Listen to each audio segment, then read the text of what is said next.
नमस्कार, हम विकास कुमार झा। प्रभु नारायण झा प्रदीप जे मैथिली पुत्रक रूप में संपूर्ण मिथिला में ख्यात छलाह, आइ हुनक देहावसानक समाचार से अत्यंत मर्माहत छी। बाल्यावस्थासँ हुनकासँ जुड़ल अनेक स्मृति हमरा मानस पटल पर एखनो ओहिना अछि। और ओकर कारण छल जे प्रदीप जी हमर काकाजी प्रोफेसर स्वर्गीय दिनेश्वर झा दीन के वो अनन्य शिष्य छलखिन हेँ, पट्ट शिष्य और प्रिय छात्र छलखिन हेँ। काकाजी के स्नेहक छाँव में प्रदीप जी मारवाड़ी कॉलेज में मैथिली विभाग में पढ़ै छलाह। कैथवार गामक प्रदीप जी अत्यंत निर्धन परिवार के छलाह, जीवन भरि संघर्षरत रहलाह, लेकिन ओहि संघर्षक बीच में अपन साहित्य साधना के ओ कतौ प्रभावित नहीं हुआ देलखिन। प्रदीप जी के अनेक रचना, और हम तो बच्चा रही ओहि समय में आबथिन ओ मिर्जापुर में हमर सबके डेरा रहे। काकाजी ओकरा रेंट पर लेने छलखिन हेँ, पैघ सनके डेरा रहे। और प्रदीप जी बड़ा उत्साहित भऽ कऽ आबथिन। वो 4 पेजी वो प्रिंट लेटर प्रेस में करवा कऽ अपन गीत कविता सबके अनथिन आ सबके ओ फ्री में वो भेंट करै छलखिन हेँ।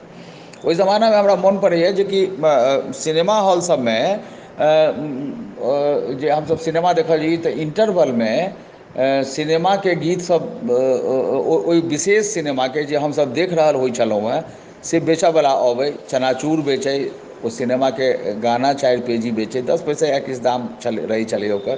तऽ हमसब अनिवार्य रूपसँ ओ चनाचूर ओ जेना आइस ओ तिकोना पैक रहै छलै ओकर, तऽ से किनबे टा करी आ ओ गाना सेहो कीन ली 4 पेजी गाना, कारण जे ओ सिनेमा गाना सबके भूत ओहि समय में बेसी सवार रहै छलै आ ओकर आबि कऽ अधकचरा ढङ्गसँ प्रैक्टिसो करी अपन घर पर। तऽ प्रदीप जी के एकटा ई प्रेरणा भेटलनि जे सस्ता प्रिंटिंग जे छै से एहि 4 पेजी जे ई गाना सब जे सिनेमावला गाना छपै छै, हुनका सिनेमा गाना से कोनो लेना देना नहि छलनि हेँ, लेकिन अपन रचना के कोना प्रसारित कयल जाय, प्रचारित कयल जाय, लोक में ओकरा वितरण कयल जाय, तऽ एहि चीज के ओकरा ग्रहण कयलनि और अपन गीत, मैथिली गीत और कविता के ओ लेटर प्रेस में जा कऽ दरभंगा में 4 पेजी छपबै छलाह, चूँकि बहुत अभाव रहै छलनि हेँ, तऽ अपने पैसासँ कहुना कहुना ब्योंत जोगाड़ कऽ कऽ ओ छपाबथि आ सबके किनऽवला तऽ केओ रहै नहि, सबके फ्री में बाँटि दै छलखिन हेँ प्रदीप जी के। और ओ बड़ा ओहि दिन हुनकर उल्लासक दिन रहै छलनि हेँ, जाहि दिन हुनकर ओ 4 पेजी पृष्ठ छपि कऽ प्रेससँ चलि अबै छलनि हेँ आ अपन बैग में भरने ओ डेरा पर अबथिन आ सबके एक एक प्रति ओ भेँट करथिन। और मोन पड़ैए जे हुनक भक्ति गीत जेना तो नहि बिसरिहें गे माय, तो जँ बिसरबें तऽ दुनिया में पड़तै बौआ, तोरा बेटाके तोहीटा आशा, तोरा बिना छै नहि ककरो भरोसा, जाउक नहि प्रदीपो मिझाए, तो जँ बिसरबें तऽ दुनिया में पड़तै बौआ, तोरा बेटाके तोहीटा आशा, तोरा बिना छै नहि ककरो भरोसा, कोरा सने दिहें गे बैला, तो जँ बिसरबें तऽ दुनिया में पड़तै बौआ। या दोसर हुनकर जे छनि जगदम्ब अहीँ अवलम्ब हमर, हे माय अहाँ बिनुआस ककर, जँ माय अहाँ दुख नहीं सुनबै तऽ जाय कहू ककरा कहबै, करू माफ जननी अपराध हमर, हे माय अहाँ बिनुआस ककर। प्रदीप जी के तऽ एहन किछु डिवाइन हुनका में बात तऽ जरूर रहनि। हम मोन पाड़ै छी, ओहि क्षण के हम एखनो याद करै छी तऽ हम रोमांचित भऽ जाइ छी। हमर गाम गेल छलाह प्रदीप जी भिट्ठा एक बेर, ओना तऽ अनेक बेर ओ हर उत्सव कार्यक्रम में ओ जेबे करथिन। हमर बियाहो में, हमर बराती में सेहो गेल छलाह प्रदीप जी तऽ पूर्णिया। तऽ प्रदीप जी भिट्ठा गेला और गोसाउनी घर में प्रदीप जी ई सस्वर गाबऽ लगलखिन, तो नहि बिसरिहें गे माय। और हमरा देखल अइ जे हम ओहि गोसाउनी घर में जतेक देवी देवताक फोटो पर ओ अड़हुल गेंदा जतेक जे जहाँ फूल छलै से झरझर खसऽ लगलै। प्रदीप जी के आँखि झरझराइ छलनि हेँ, उमहर फोटो पर सब फूल झरझराइत रहै।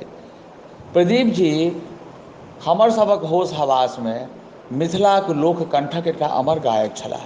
जेना विद्यापति गीत मिथिला गाम गाममे लोकप्रिय छै। हमर सभक जीवन कालमे जे हम सोचै छी तऽ हमरा लगैए जे हमर सभक जीवन कालमे जे एकटा जीवित जागृत एकटा साहित्यिक व्यक्तित्वके जिनका हमसभ दर्शन केलहुँ ओ प्रदीप जी छलाह, जिनकर गीत जन जनमे लोकप्रिय छलनि। मन्दिरमे, विवाहमे, उत्सवमे, हर अवसरपर ई किछु हुनकर जे गीतसब छलनि, खास कऽ कऽ भक्ति गीत, ओ तऽ निश्चित रूपसँ गायले जाय। प्रदीप जीके एक बेर किछु लोक कहलकनि जे अपने हिन्दीमे नहि किछु लिखलिए, हिन्दीमे किछो तऽ लिखि दिऔ। तऽ प्रदीप जी एक बेर फेर ओहिना अपन बैगमे ओ 4 पेजी प्रिंट करा कऽ मुस्कैत ओ एलखिन डेरापर आ सभके वितरण केलखिन। हमहूँ लेलहुँ उत्साहमे। हमरा ई रहै जे कि बच्चा बुझि कऽ कहीं हमरा नहि एहन होइत जे कि नहि दैत, लेकिन ओ बहुत दुलारसँ हमरो थमाबै छलाह है। हमरा तेँ हमरा एखनहु मोन पड़ैए हुनकर हिन्दीके एकटा रचना जे शायद हिन्दीमे बहुत कम लिखलखिन, रेयर, लेकिन ओ रचना हमरा एखनहु कण्ठस्थ अछि। मेरी यह छोटी सी जिंदगी प्यार भरा पन्ना अखबार का, उल्टो और पढ़ लो और फेंक दो, वहाँ जहाँ कूड़ा हो कचरा हो, लेकिन यह देख लेना फूल का न गजरा हो, मेरी यह छोटी सी जिंदगी। सचमुच एकटा लेखकके जीवनमे फूलके सेजके कल्पना नहि कयल जा सकै छै। तऽ प्रदीप जी ठीके लिखै छथिन कि लेकिन यह देख लेना फूल का न गजरा हो। तऽ प्रदीप जीके जीवन वास्तवमे हमेशा अर्थाभाव और संघर्षमे कंटकाकीर्ण रहलनि, लेकिन मैथिलीक एहि महान साधकके कहियो ई संघर्ष और अभाव विचलित नहि कऽ सकलै। ओ अपन अन्तिम साँस तक अपन साहित्य साधनामे लीन छलाह आ भगवतीक हुनकापर असीम अनुकम्पा रहनि। ई हम अगर कही तऽ कोनो अतिशयोक्ति नहि हैत जे सम्भवतः भगवती हुनका दर्शनो देने होथिन। हम मैथिलीक एहि अमर गायकके, मैथिलीक एहि अमर साधकके, मैथिलीक एहि अनन्य माँ मैथिलीक एहि अनन्य प्रिय पुत्रके हार्दिक श्रद्धांजलि दै छी और हार्दिक नमन करैत छियनि।